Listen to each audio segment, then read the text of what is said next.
बहुत समय पहले मथुरा नगरी में राजा उग्रसेन का शासन था। उनके पुत्र कंस ने छल और बल से राज्य हड़प लिया। कंस अत्याचारी और क्रूर राजा था। उसकी बहन देवकी का विवाह यादव वंशज वासुदेव से हुआ। विवाह के समय आकाशवाणी हुई, हे कंस, तेरी बहन देवकी की 8वीं संतान ही तेरे मृत्यु का कारण बनेगी। यह सुनकर कंस डर गया और उसने देवकी और वासुदेव को कैदखाने में डाल दिया। उसने संकल्प लिया कि देवकी की हर संतान को वह मार डालेगा। एक एक करके देवकी की 6 संतानें जन्म लेते ही कंस ने मार दी। 7वें गर्भ को भगवान विष्णु की माया से रोहिणी के गर्भ में पहुंचा दिया गया और वह संतान बलराम के रूप में गोकुल में जन्मे। 8वें गर्भ में स्वयं भगवान विष्णु ने श्री कृष्ण रूप में अवतार लिया। जन्म की रात, जब श्री कृष्ण का जन्म हुआ, उस रात काला अंधकार छाया हुआ था, परंतु देवकी वासुदेव के कारागार में दिव्य प्रकाश फैल गया। वासुदेव की बेड़ियां खुल गई और कारागार के द्वार भी स्वतः खुल गए। वासुदेव शिशु कृष्ण को टोकरी में रखकर यमुना नदी पार करके गोकुल पहुंचे और नंद बाबा और यशोदा माता के घर में रखाए। यशोदा माता ने उसी समय एक कन्या को जन्म दिया था। वासुदेव उस कन्या को लेकर वापस कारागार आ गए। सुबह जब कंस को पता चला कि देवकी की 8वीं संतान जन्म ले चुकी है, तो वह कारागार पहुंचा और उस कन्या को हाथ में उठा लिया, परंतु वह कन्या योगमाया थी।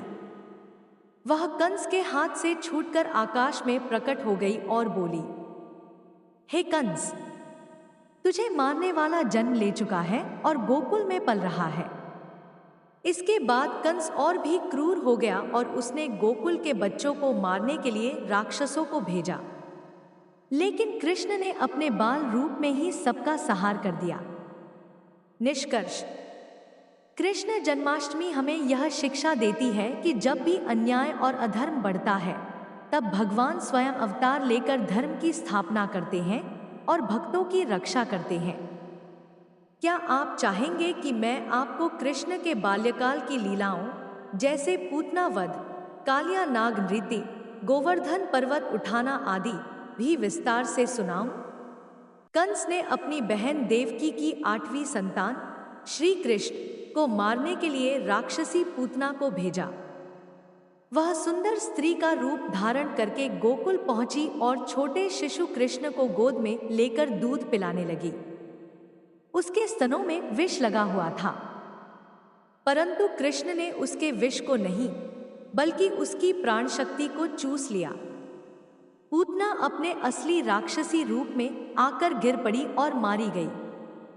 गोकुलवासियों ने आश्चर्य किया कि एक छोटा बच्चा इतना बड़ा कार्य कैसे कर सकता है। 2. शक्तासुर वध। एक दिन जब कृष्ण शिशु अवस्था में थे, तब एक राक्षस शक्तासुर ने बैलगाड़ी का रूप धारण किया। वह गाड़ी के पास जाकर सो रहे बाल कृष्ण को कुचलना चाहता था। कृष्ण ने खेलते खेलते अपने पैरों से गाड़ी को जोर से मारा और देखते ही देखते शक्तासुर का अंत हो गया। 3. तृणावर्त का संहार। कंस ने एक और दैत्य तृणावर्त को भेजा।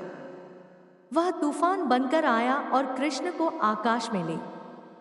कृष्ण ने कंस का वध कर दिया और अपने माता पिता वासुदेव और देवकी को कारागार से मुक्त कराया।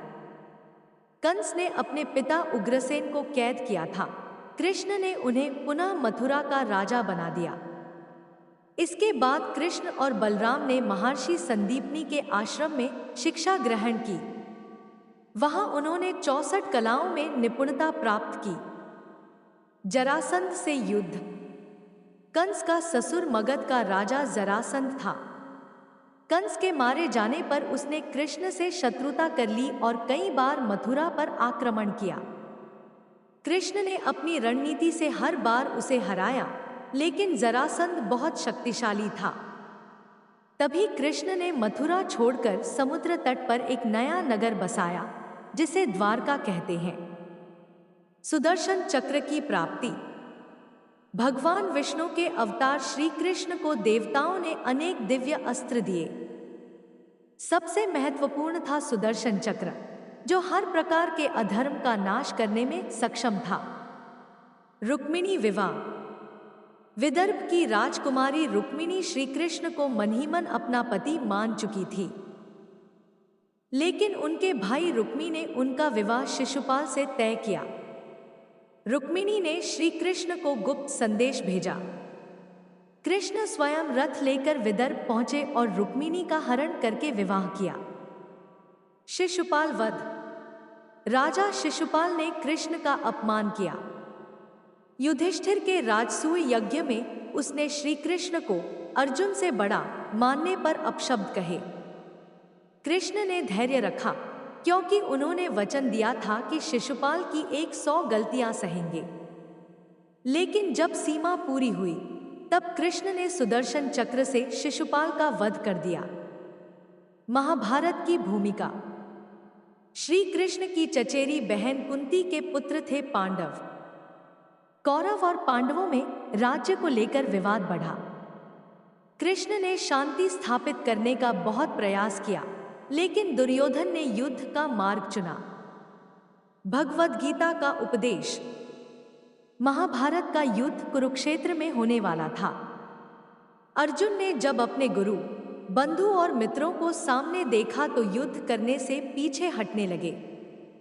तब श्री कृष्ण ने उन्हें जीवन का महान उपदेश दिया, जिसे हम भगवद गीता के नाम से जानते हैं। कृष्ण ने कहा, हे अर्जुन, तू कर्म कर, फल की चिंता मत कर। धर्म की रक्षा के लिए युद्ध करना ही तेरा कर्तव्य है। महाभारत युद्ध और विजय।